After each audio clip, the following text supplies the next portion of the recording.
just as I have a dream that my 4 little children will one day live in a nation where they will not be judged by the color of their skin, but by the content of their character. I have a dream today. The hero has to lose. Welcome to Jae Explains, the internet show that is whatever I want it to be whenever I want it to be it. I started with that MLK quote, not just because he's a hero that ultimately lost his life, but also his emphasis on character is super important. Character isn't an arbitrary attribute like race, gender, or sexual orientation. It is the contents of your soul, the collective traits and habits that determine the quality of the person you are so important that Dr. King himself determined that it was the ultimate measuring stick that he would want his own children judged by. So, how was character built? Easy enough. Through experience, both good and bad. Prosperity and adversity equally affect people, but if you want a more compelling story, you gotta go through some real adversity. Why do you think people hate Trump so much? Because he's clearly started out ahead, and it's hard to root for those with a distinct advantage. Disney Star Wars, please, come to the front of the class. The internet has taken turns beating the shit out of The Last Jedi, and rightfully so. It has been panned for being SJW feminist hogwash, which it totally is.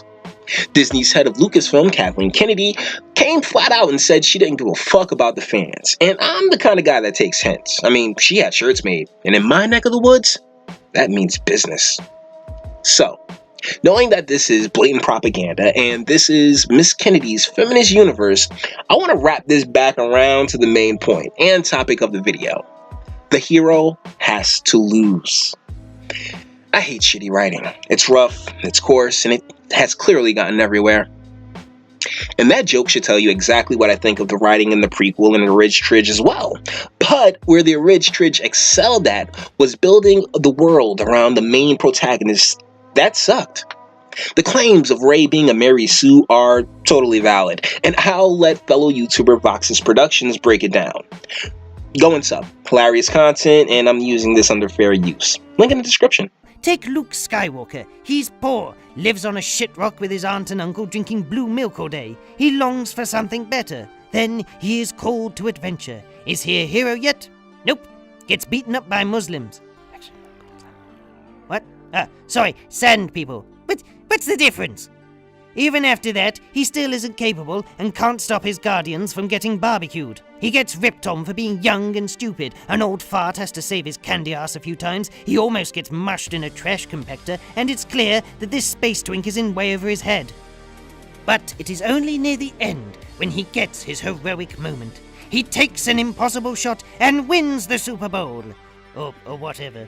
It's satisfying because he finally proves himself. Even then, he still isn't that great. In the next film, he has to get trained by a snotball, and his arrogance pits him against an even better trained nemesis. For his naivety, he loses a hand. He's still shit, but we root for him. We've followed his tough journey this far, and by the third film, we see him become the savior of the galaxy after some horrendous shit happens to him. Very satisfying. Now let's look at Rey. We are introduced to her as she skillfully abseils into a derelict. She lives alone on a desert junk planet with no parents. She doesn't need them anyway. She supports herself independently. She's a great mechanic, speaks droid fluently. Don't need no man to help her. She can take on multiple enemies. She longs to escape the planet, and does so by stealing the most iconic and best-loved ship in Star Wars. She can impress the heroic smuggler Han Solo within 5 minutes. Finn clearly likes her too, and all the rebels. Princess Leia is instant besties with her. She can handle herself against tentacle monsters, then stormtroopers. Gets captured, but quickly masters her force powers without training. She's clearly a Jedi, by the way. Escapes with no one's help, defeats a well-trained Sith apprentice unscathed, and the rebellion loves her so much she gets the Forgotten Map and a free spaceship so she can show off to Luke Skywalker how awesome she is. And Episode 8 is all about how great she is too. Her characterization is that she is capable and badass from the start. No character progression, no flaws, simply amazing, simply boring. And there's your teachable moment, guys. The main character in any story has to grow, learn, and improve, but it's always more satisfying witnessing the struggle. Much like in real life, we learn more in losses than wins, which is a concept it seems feminism has a hard time grasping.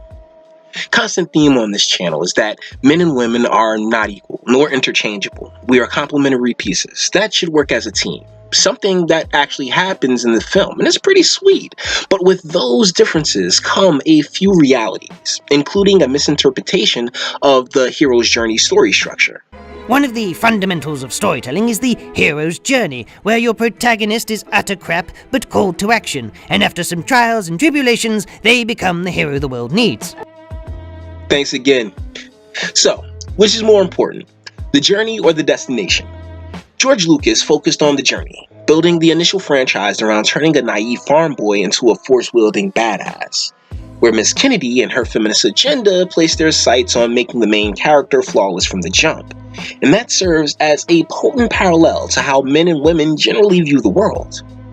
As usual, if it doesn't apply, let it fly.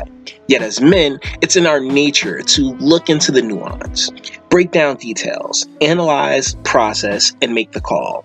Whereas ladies tend to not give a fuck about how it happens, just that it happens. Here's a great example. Take all those brothers that would hustle out a house. She'd accept the cash, then get to claim plausible deniability when the police rolled through. See, the point being that from birth, women are raised with a force field around the consequences for their actions, and are taught to manipulate the moment she learns her tears put a battery in a man's back, whereas most guys are theoretically thrown to the wolves, particularly those without fathers.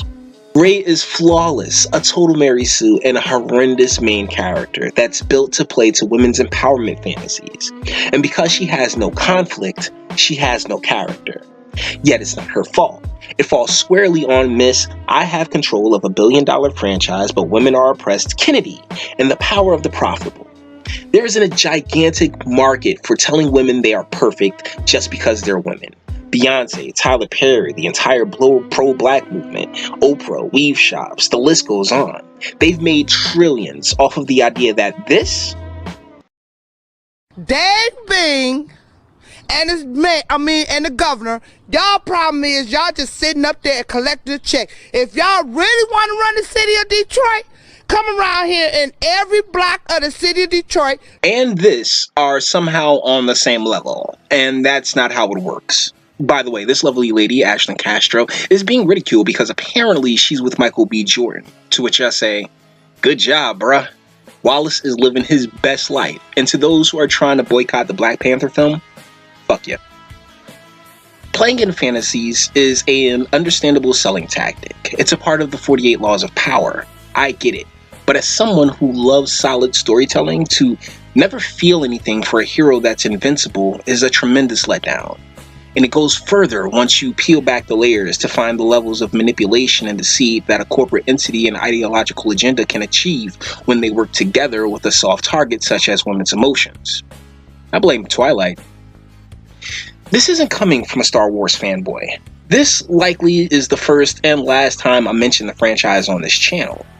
It's literally impossible to ruin my childhood because it's been over for a while, and where I remember watching Star Wars with my dad, it was usurped by the Steven Seagal movie Under Siege and the scene where the stripper jumps out of the cake as my favorite bonding moment with the man. Another theme of this film is that of disregarding the past, customs, and traditions.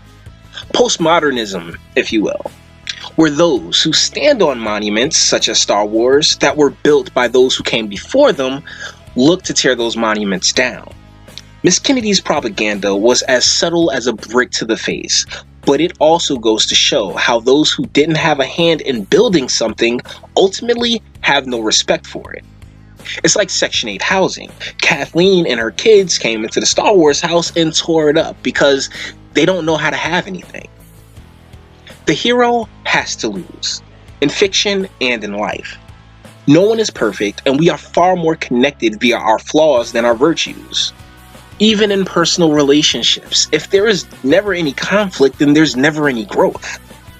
That's why feminist Disney Star Wars continues to see diminishing returns, and why I made this video. Because, you know what? It's okay to lose, guys. It happens all the time.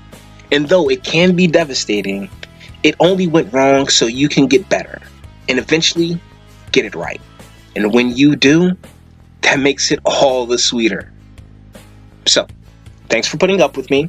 You're awesome. Please do all the YouTube things. Like, sub, share, and or speak. Thought I would start the year off on a rather lighthearted note on the channel. Little brain exercise to get 2018 started off, and tell me what you think. Do you like flagrant propaganda shoved into your entertainment? Who could possibly hate on this stunning slice of lady? Yeah, I kept it up. My God. Do you think women are perfect by virtue of vagina? Please, leave a comment. I'm going to start a conversation. So, once again, you're the best. Thank you for your time, and until the next vid, love.